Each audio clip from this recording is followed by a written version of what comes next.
Imagine Nigeria in the 1940s, a country ruled by colonial masters. Africa, and air links between Africa and the rest of the world. The aerodrome near the city is large and efficiently run. It provides a quick and reliable service for both passengers and goods.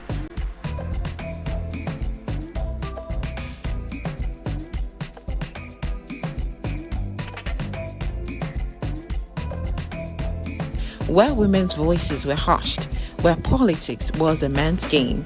Now imagine one woman, elegant, fearless, sharp as blade, standing in the marketplace, rallying women with songs and laughter, then walking straight into parliament, daring men to take her seriously.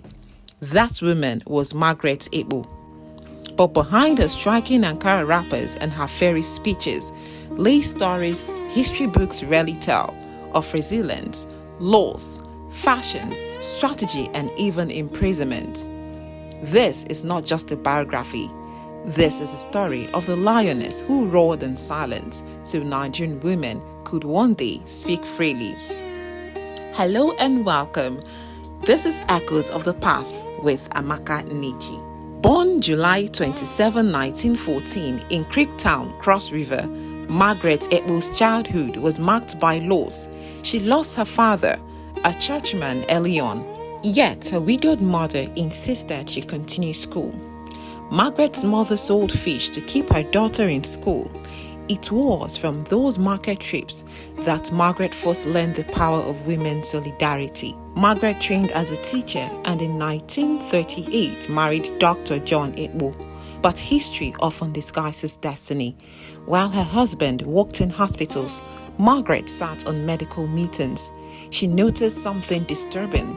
Nigerian doctors, brilliant and skilled, were excluded by colonial officials. Margaret would later confess to her daughter that it was at one of those hospital meetings that she swore to herself, "One day, I will sit where they sit, not as a wife, but as a leader." Margaret's entry into politics didn't begin in a parliament. It began in the market. She realized that women traders, though uneducated, control the lifeblood of Nigeria's economy. So she built alliances with them, teaching them about politics through stories, songs, and market gossip. What history often forgets is that her political meetings were deliberately disguised as cultural dances. She would invite women under the pretense of music and fashion, only to rally them about taxes, rights, and elections. That was Margaret Ekpo, turning everyday life into political strategy. By the late 1940s, Margaret Ekpo's influence spread beyond Aba and Calabar. She collaborated with Fumilayo Ransom Kuti in Abeokuta, and together they shook the colonial establishment. She joined the National Council of Nigeria and the Cameroon's NCNC, led by Dr. Nnamdi Azikiwe.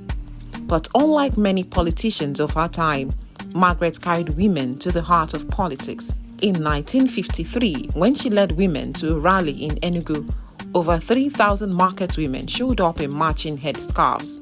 The colonial police had never seen anything like it. That was the day British colonial officials began calling her the woman who mobilizes armies without guns. Margaret Ekpo weaponized fashion.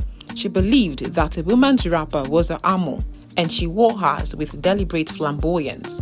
To her, every bold color was resistance, every head tie a crown. She once arrived at the Eastern House of Assembly in a wrapper so dazzling that a male politician muttered, "She dresses like a queen." Margaret replied, "And I legislate like one too." By 1961, Margaret Ekpo was elected to the Eastern Regional House of Assembly. She became one of Nigeria's first female legislators. But history can be cruel. The turbulence of the 1966 coup and the civil war that followed silenced her voice. During the war, she was detained by the military government. Few know this, but her daughter later revealed that Margaret used her time in prison to teach young women prisoners how to read and write.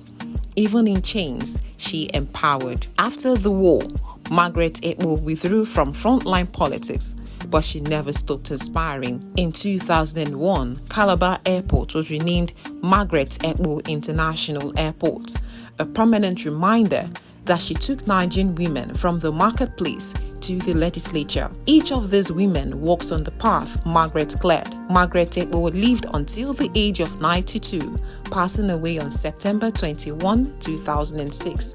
But her spirit still lingers.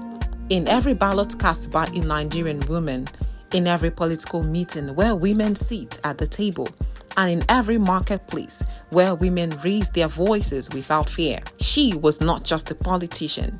She was a wife, a mother, a fashionista, a strategist, a prisoner, and above all, a pioneer. Margaret Ekpo proved that politics was not a man's business. It was everybody's business.